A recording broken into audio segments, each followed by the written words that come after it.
Hi, my name is Chelsea Rousso, and I'm a glass artist, and I'm going to be talking about a project called Amulets of Light. And Amulets of Light is a project where I invited 65 people to join me to create a symbol, some kind of a symbol of empowerment, protection, hope, whatever it was that they wanted their symbol to mean, to create those. And together we would put them together into a collective installation where everybody got to show their work at a museum. And then they would eventually get to have their piece to wear, like I'm wearing today. The inspiration behind this project was that I became very interested in symbols and started looking at symbols and the meaning that symbols have. And sometimes in many different cultures, there are symbols that people wear or that they hang or that they paint onto walls or carve into caves that mean something. And so I started looking at these symbols and thinking about what type of symbols people use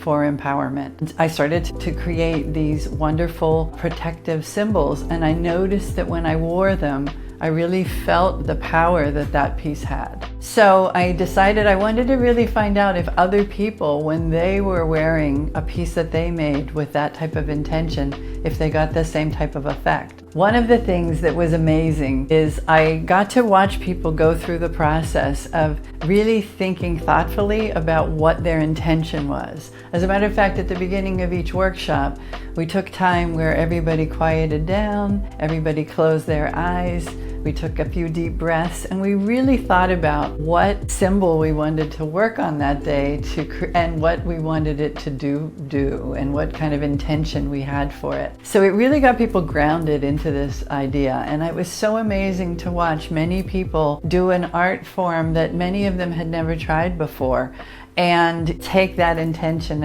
and actually put it in, and it was going to go so deeply in, it was going to get cooked into it, baked into it, so that intention was actually in a kiln and fired into their piece. So people took that idea very seriously and so made these amazing pieces. Well, what was very interesting about the type of things that people put, when I started out with this, I was always making my amulets so that they were a radiant type shape with a center. And to me, that felt like that was what an amulet for me would be made like. So I was very surprised that people were doing things of all different sorts.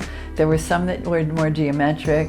There were some that were all about color. People were very interested in texture. And then we had this special glass, it's called dichroic glass, which there's some in this piece. You can see it's a super sparkly and shiny type glass, and it creates this beautiful luminous effect. So people were very enamored by that and added that into their pieces. So now, of course, in the final installation, the pieces shine and sparkle in just the most amazing way, and people were extremely excited when they saw how that looked at the museum.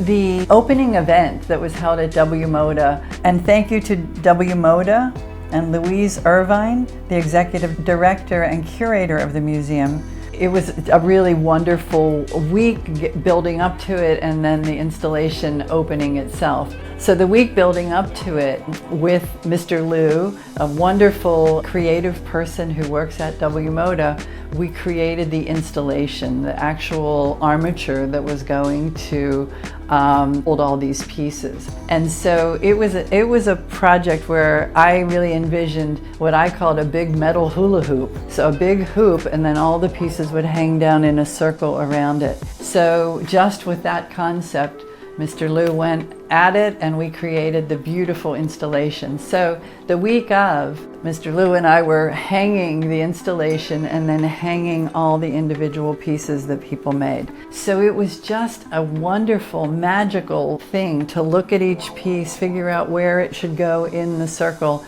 and start to see this thing come to be. And a special thank you to Mr. Liu for creating the amazing installation. At the opening, it was the first time that I was really walking into the museum, seeing the thing completely finished, and now seeing people to start mill around it. So it was really wonderfully interesting the way people reacted to the whole beautiful installation, but then also went searching for their piece, the piece that they had made. So it ended up that it was just a wonderful time where people came together, they found the piece that they made, they shared it with the person next to them, they told them about it, they talked about it, and then they moved around the circle, continuing to do that with other pieces. Well, people didn't want to leave. They kept going around the circle, and they kept touching the pieces, and by touching one and turning it maybe to take a photo with it, it would affect the ones around it. And then the caveat was that we created a QR code that people could go to read the titles and the comments that people had written. So that was really nice for people who really wanted to even spend more time with the piece, to be able to digitally have that information and be able to try to connect the piece to the sentiment. So it really became a wonderfully interactive installation, and I was very proud of that.